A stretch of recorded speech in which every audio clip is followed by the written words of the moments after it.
In the last episode we just entered the Clachnaharry sea lock. This time we take you all the way through to the Corpach sea lock and share our experience of the Caledonian Canal. We wanna chase the night, wanna dance to the light, pull the stars from the sky, just two hearts running wild. Never sleep, never stop, as we shout from the top. We're gonna be two hearts running wild. This is the first multiple flight of locks you come to at Muirtown. You've just gone through Muirtown Bridge and straight into a set of 5 locks. Normal practice is one of your crew members goes ashore, especially if you just tow up like us, to walk the bow through, and the skipper can stay on board just to power it.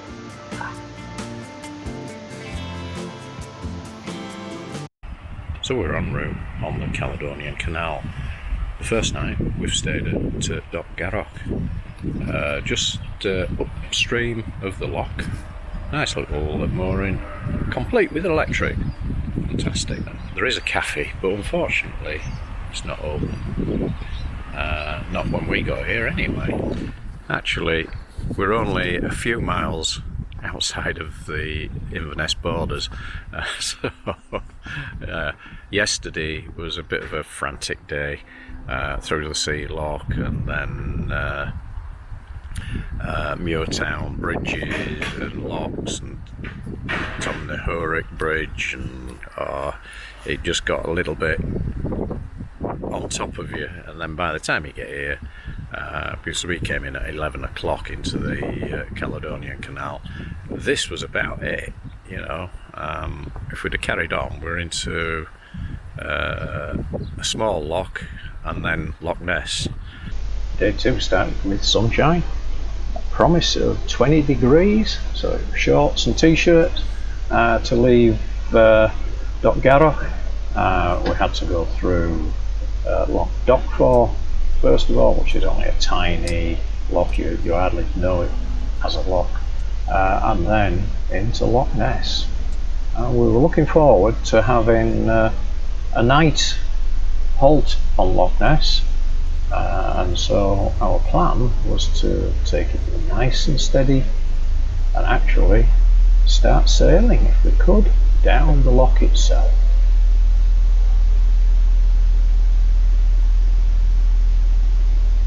It had been a pleasant night at Clachnaharry. Unfortunately, the cafe wasn't open, but we were on a service pontoon, so that just made the evening quite pleasant. And it was quiet. We didn't have a lot of traffic. Wow, this could be a fantastic run.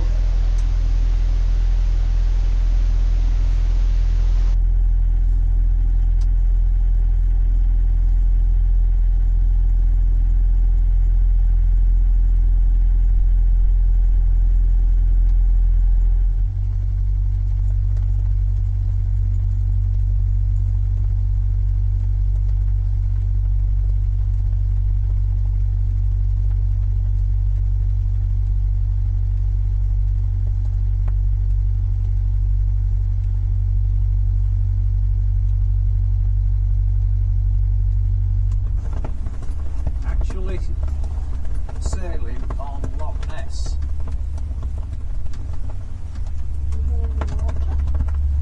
And that's the pink flag. Okay, second night on the Caledonian Canal. We're at the top of the locks at Fort Augustus. We didn't intend being here. We intended stopping on Loch Ness, but we planned foyers. There's a restaurant, there's a pub, there's a little shop, there's a campsite. But no, the pontoon that's shown in the Caledonian Canal leaflet, skipper's guide, is not available. It's privately owned. If it's empty, you can use it. Not empty.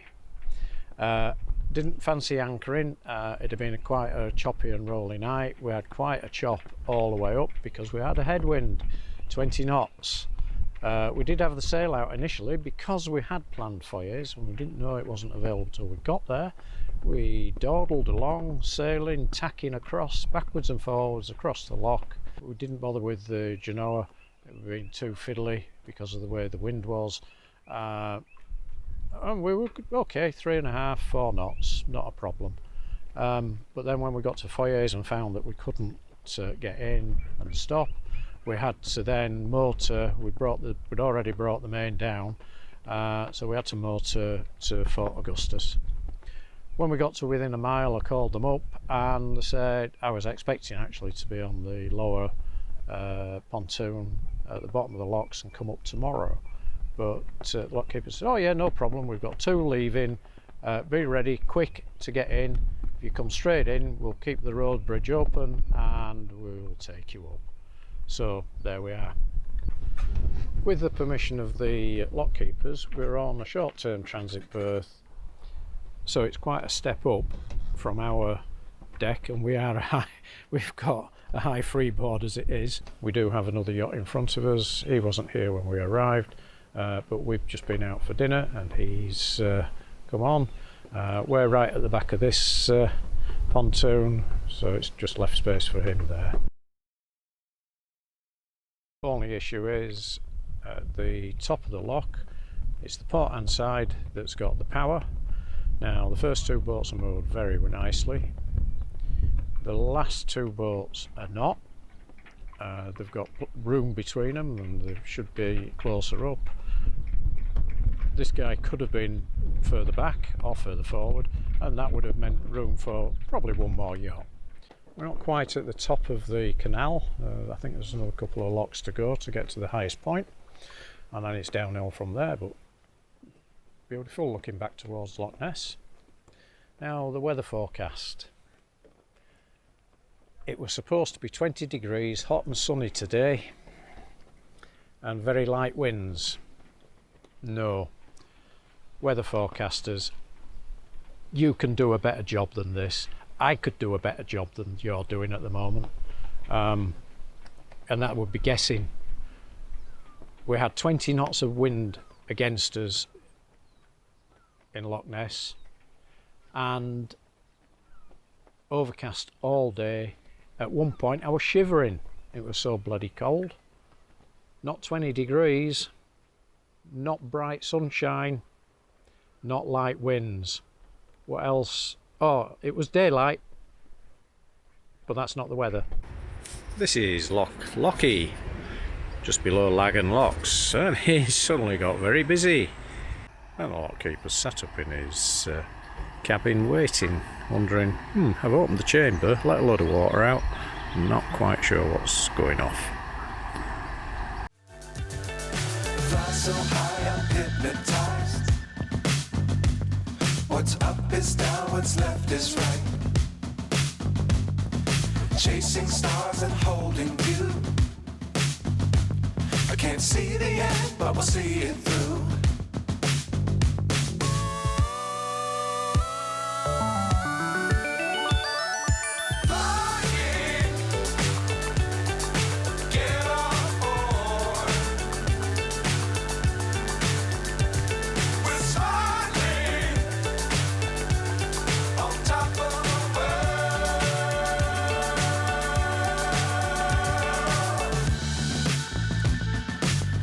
Times don't fly too high.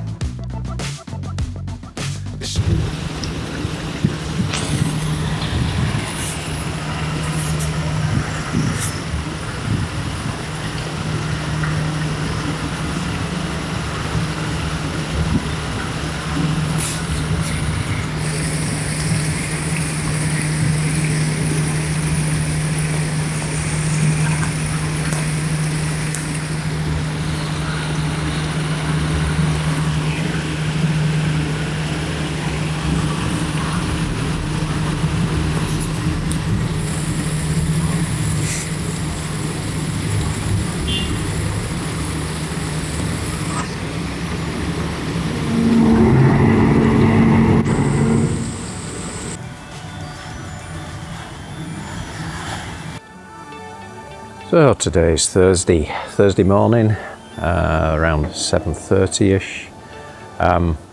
We're at the top of Neptune's staircase, Banavai Locks.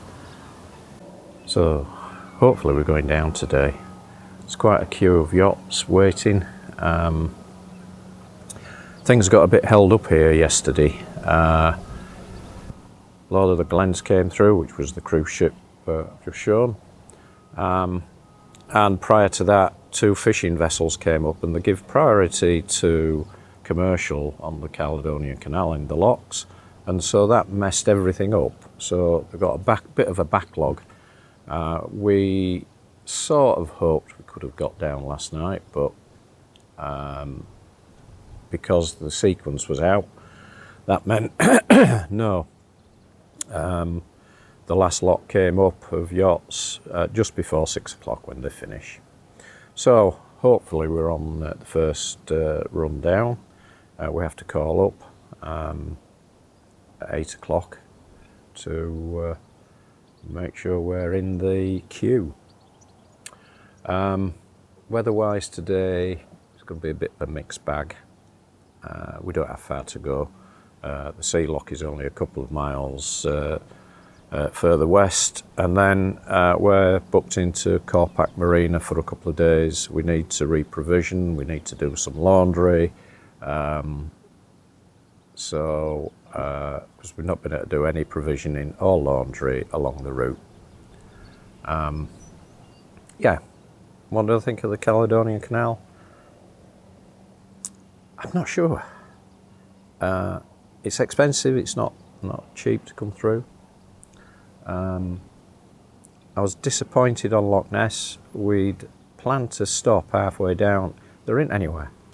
What was shown on the chart, on the map that the canal give you, was not available, nothing.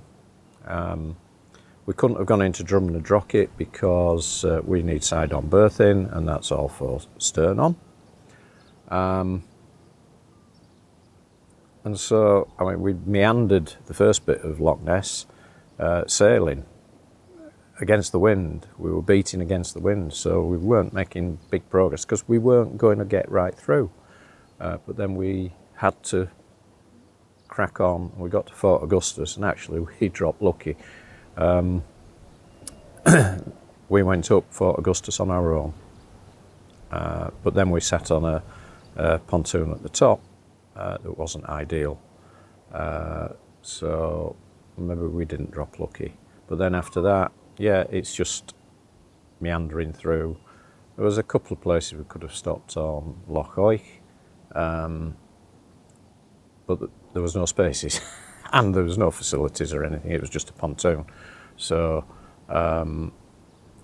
yeah, nothing really in Loch Lochy. A couple of possible anchor points, but there's again nothing there. It isn't until you get to the locks that there's something, and then you're scrabbling around for berths. We're on a berth with no power points. There's limited. Some of the etiquette that you get is not what you would call fantastic with some of the boaters. You've got hire boats that don't really understand the etiquette, and we've got a number of foreign vessels that just seem to take up all the space. And if they shunted up, you could get another one or even 2 boats in, and yeah. So yeah, mixed bag. We'll see what it's like on the return journey. So just before 8:30 the gates opened, and those boats that had managed to get on the list could move forward. In fact, there was only 3 of us, so there was no panic in the end. I think even the lock keepers were surprised, and nobody wanted that early lockdown. Anyway, the end of the canal is not much further on than Neptune's staircase. You've got a couple of bridges to go through, minor bridges, and you then arrive at the sea lock. Unfortunately, even though we were on the first lock down, we struggled to get out of the sea loft. We wanted fuel, and because there was only one member of staff looking after the sea loft and the fuel, we didn't get served until gone 2 o'clock in the afternoon.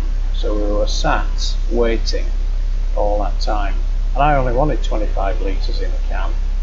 I did ask them, could I leave the canal, go around to Corpach Marina where I was booked in, and walk back the 50 metres with my can? No, it wouldn't allow that. We had to be fueled up whilst we were still. So, I'll reserve judgment on our canal experience. We have a return journey to do. Maybe the return journey will be better. Maybe the weather will help. Let's hope when we return the weather is better than it was. Okay. So, thanks for watching us. Please do give us a big thumbs up, it all helps. Subscribe and share this video.